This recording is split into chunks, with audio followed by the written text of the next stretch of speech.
45. Shout out to 45. Shout out to 45. Chicka, chicka, chicka, chicka, Trump. Trump is starting his hush money trial. I've never seen a president under this much scrutiny in my entire life. Not one. Not one. I've never in my life seen a former president under this much scrutiny and duress, especially over there in New York and Manhattan. It's crazy, bro. Insane in real life. Donald Trump has arrived in court and he is set to become the first former U.S. president to face a criminal trial. This comes as the Republican nominee is fighting his battle to retake the White House. Katie Lyons is tracking this story. Trump has arrived, we understand, at the court. What did he have to say?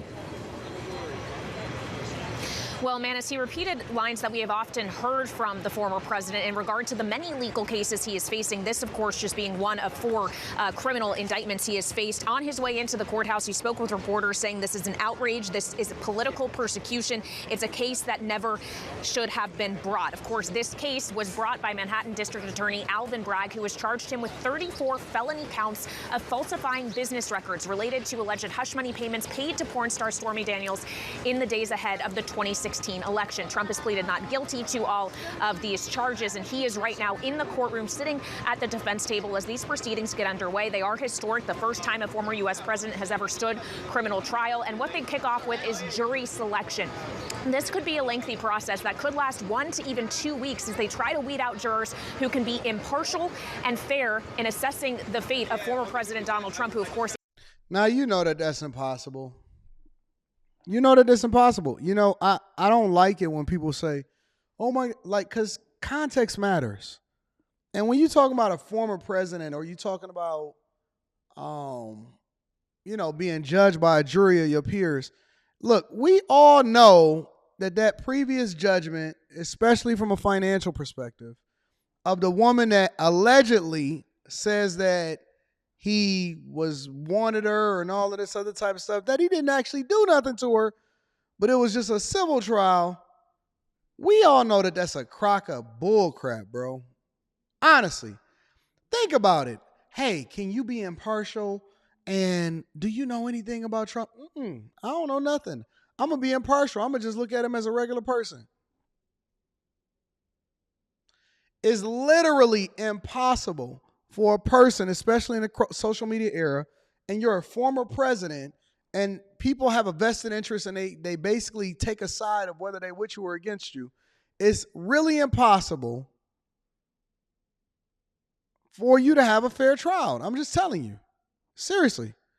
It's impossible. Is the presumptive Republican nominee. And to that point, Manis, this could have serious political consequence for him. He is required to be here in person at the court every day of this trial, which will be every weekday except for Wednesday. That will keep him off the campaign trail. He is spending a great deal of resources on his legal defense, and potentially, depending on what the verdict is, this could impact outcomes of the vote in November. A Bloomberg Morning Consult poll of swing state voters back in January surveyed across the 7 swing states likely to decide the outcome of the 2024 election. More than half of them say that if Trump were to be convicted of a crime, they would not vote for him come Election Day. Which is, in my opinion, one of the reasons why they're trying to do this in the first place, is to distract you from the thing that we actually care about. Seriously. And Kaylee, in terms of... And then Trump, here, let me pivot for a second. He said what he wanted to say, and he spoke about it ahead of his trial. I also had read that a judge was trying to put a gag order on him and prevent him from being able to speak publicly about the trial in the first place. But this is what he had to say. Happens. This is history happening right before our eyes. Let's listen. On America, nothing like this has ever happened before. There's never been anything like it. Every legal scholar said this case is nonsense. It should never have been brought. It doesn't deserve anything like this. There is no case, and they've said it. People that don't necessarily follow or like Donald Trump said this is an outrage that this case was brought. This is political persecution. This is a persecution like never before. Nobody's ever seen anything like it. And again, it's a case that should have never been brought. It's an assault on America. And that's why I'm very proud to be here. This is an assault on our country. And it's a country that's failing. It's a country that's run by an incompetent man who's very much involved in this case. This is really an attack on a political opponent. That's all it is. So I'm very honored to be here. Thank you very much. Hey, everyone. MSNBC. I believe that that's exactly what it is. And I don't think that you can honestly say that it's not exactly what it is. Unfortunately, I think that they're actually making him bigger. This opportunity to try to distract him from being on his campaign and stuff. And it just, think about this for a minute, y'all. Oh, man, we just going to happen to bring all of this stuff up and make sure that we prosecute it in the actual election year.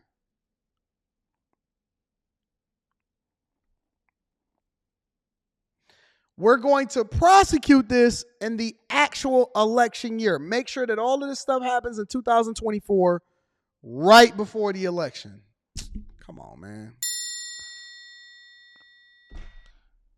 Y'all think that this is logical? Y'all think that this is actually real? Y'all think that this is not planned? I don't know if y'all remember, but they say that the Atlanta mayor and Fannie Willis actually met with the vice president of the United States of America over in the White House right before the charges was filed against them in Georgia.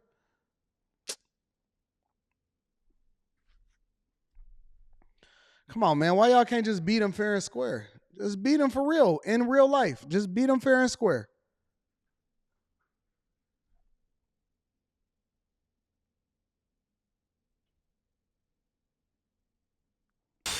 Here we go. Happening today, former President Trump's historic New York hush money trial begins with jury selection, making him the first ever former president to stand for a criminal trial. That is a big deal. Brooke Singman is here with all the details this morning. Hi, Brooke. Hi, guys. Yeah, it is. The jury selection process could take up to 2 weeks. Now, potential jurors will be asked 42 total questions, including which cable, print, and social media platforms they get their news from. The Millionaire Morning Show. Hey, guys. Which cable networks, online media, websites, blog, or social media do you get your information from of what's going on as far as your news? Come on, man. Stop. Look, it don't even matter what side of the aisle you on. You know that this is all silly. There's no way that you can get an actual real trial, a fair trial, when you somebody that's popular. Tory Lanez was convicted in a court of public opinion. And so I can go in there and say anything. I don't know. I only get it on Bloomberg News. I only get it on Bloomberg. I don't get it on anything else. Stop, bro. Stop. They will also be asked if they have ever attended a Trump campaign event, if they follow him on social media, and if they have ever attended anti-Trump rallies. Judge Merchan, who is overseeing the case, says there are no questions asking prospective jurors who they voted for or who they intend to vote for or whom they have made political contributions to. Now, the former president is facing 34 felony counts of falsifying business records. Those charges are related to an alleged cover-up of a hush money payment to adult film actress Stormy Daniels ahead of the 2016 election. Now, y'all do realize that they're prosecuting him for Stormy Daniels. They're doing a huge prosecution over in Manhattan about Stormy Daniels. Stormy Daniels, my dog. Jesus Christ. Stormy Daniels. He's literally about to go on trial for Stormy. its own, this alleged crime is a misdemeanor, and the statute of limitations has already run out. So Manhattan DA Alvin Bragg must prove that Trump intended to commit a separate crime in order to secure this felony conviction. Now, the former president's lawyer says the facts are on Trump's side. Listen. One of the craziest things about this case was the fact that what we're dealing with here are misdemeanor offenses that through this weird legal alchemical process, Alvin Bragg has attempted to convert into felony offenses. I truly believe that truth is on President Trump's side, and there's nothing that any of these witnesses or anything the New York DA can do to change that basic fact. Trump is expected to attend this full trial. He says, quote, "I will be fighting for myself, but much more importantly, we'll be fighting for our country. Election interference like this has never happened in the USA before, and hopefully will never happen again." Well, I guess we just going to keep in mind what's happening. I'm going to be following it. I'm going to keep you guys up to date so that you guys stay informed of what's happening out here in these streets, man. I do think that this is unprecedented. And it's unfortunate that they're trying to manipulate in my opinion, I think that they're trying to manipulate what's going on in the election.